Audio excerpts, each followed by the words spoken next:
Évangile de Jésus-Christ selon saint Luc, chapitre 9, versets 28b à 36. En ce temps-là, Jésus prit avec lui Pierre, Jean et Jacques, et il gravit la montagne pour prier.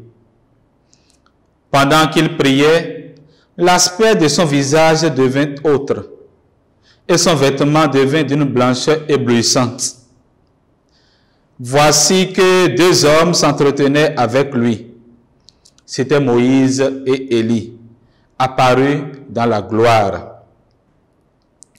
Ils parlaient de son départ qui allait s'accomplir à Jérusalem. Pierre et ses compagnons étaient accablés de sommeil. Mais, restant éveillés, ils virent la gloire de Jésus et les deux hommes à ses côtés. Ces derniers s'éloignaient de lui quand Pierre dit à Jésus, « Maître, il est bon que nous soyons ici.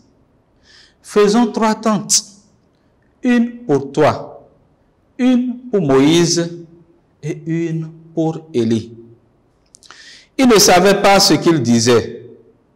Pierre n'avait pas fini de parler qu'une nuée survint et les couvrirent de son ombre. Ils furent saisis de frayeur lorsqu'ils y pénétrèrent. Et, de la nuée, une voix se fit entendre. « Celui-ci est mon fils, celui que j'ai choisi. Écoutez-le. »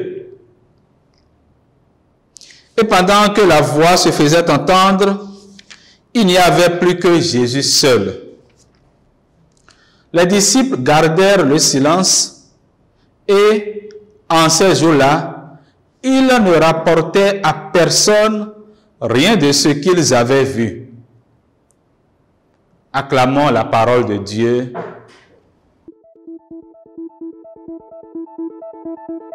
Alors, la page d'évangile proposée à notre méditation en ce deuxième dimanche de Carême attire notre attention sur la transfiguration du Seigneur. Peu de temps avant de passer de ce monde à son Père, le Seigneur Jésus se transfigura devant quelques-uns de ses disciples, comme pour leur montrer par anticipation la gloire de sa résurrection qui devait bientôt se révéler. Oui, la transfiguration du Seigneur n'est rien d'autre que sa résurrection par laquelle il manifesta au monde la victoire définitive de Dieu sur le mal et sur la mort.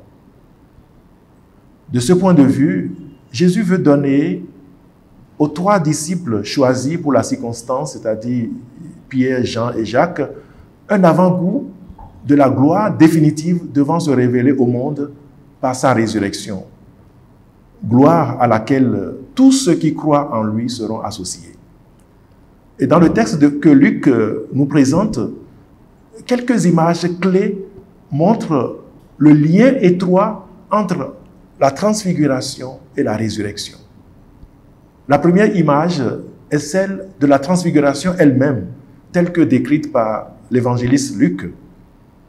Elle montre que la résurrection est le lieu d'un changement radical de forme de vie.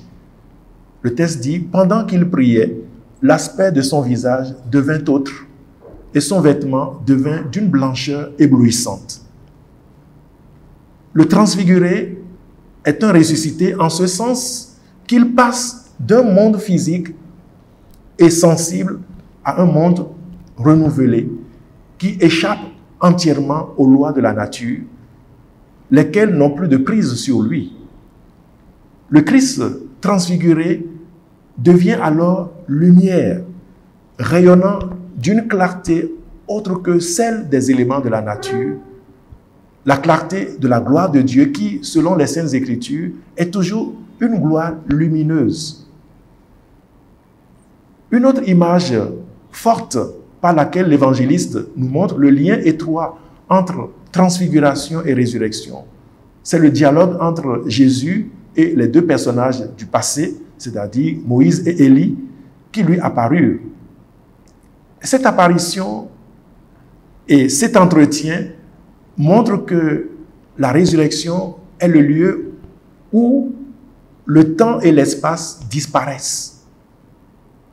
Nous sommes ici dans l'éternité où tout ce qui compte, c'est la rencontre avec Dieu, c'est la communion et l'intimité avec Dieu. C'est dire que les liens de communion que nous essayons d'entretenir avec Dieu lors de notre pèlerinage terrestre ne sont jamais brisés. Ils sont plutôt renforcés lors de notre rencontre définitive avec Dieu. Voilà, chers frères et sœurs, la grande révélation que Jésus a voulu faire connaître à ses disciples à propos de la gloire de sa résurrection, à laquelle tous ceux qui croient en lui seront associés. Cette gloire, le Seigneur nous en donne déjà un avant-goût sur terre à travers les moments de joie, de paix et de bonheur qui viennent parfois illuminer nos vies.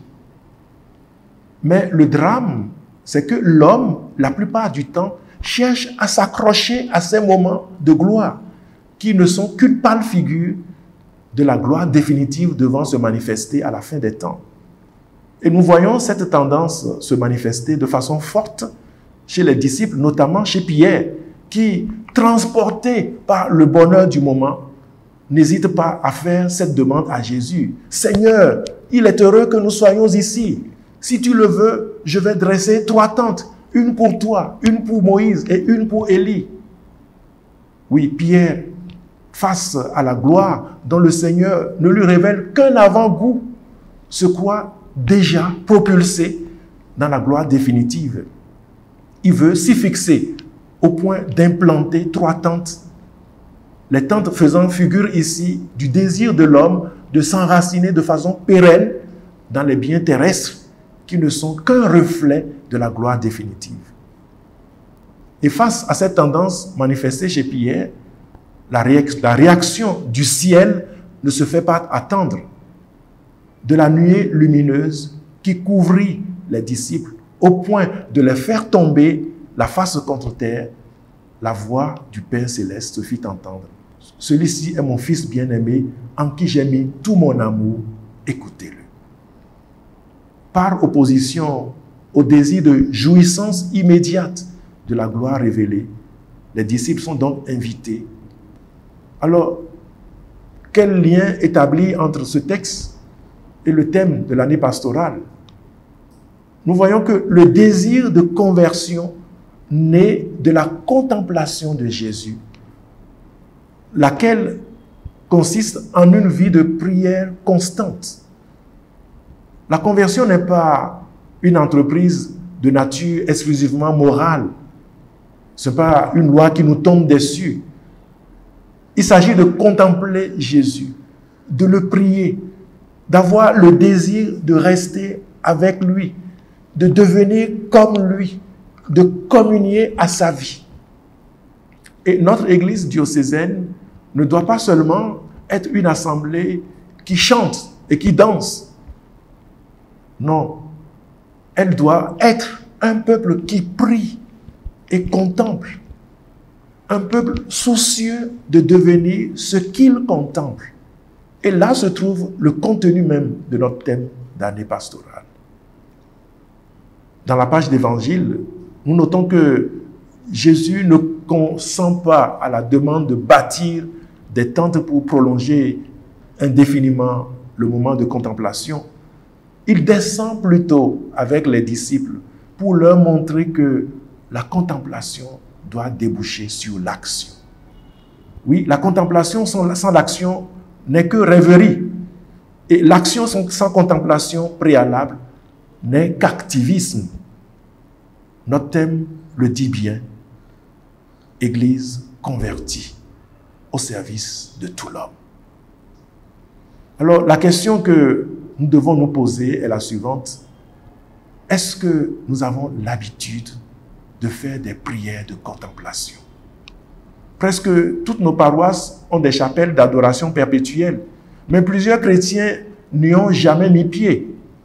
La résolution proposée aujourd'hui est de prendre au moins 10 minutes d'adoration ou de méditation silencieuse, une fois par semaine au moins, par exemple avant ou après la messe du dimanche, au lieu de partir en trombe comme si quelqu'un nous chassait de l'église.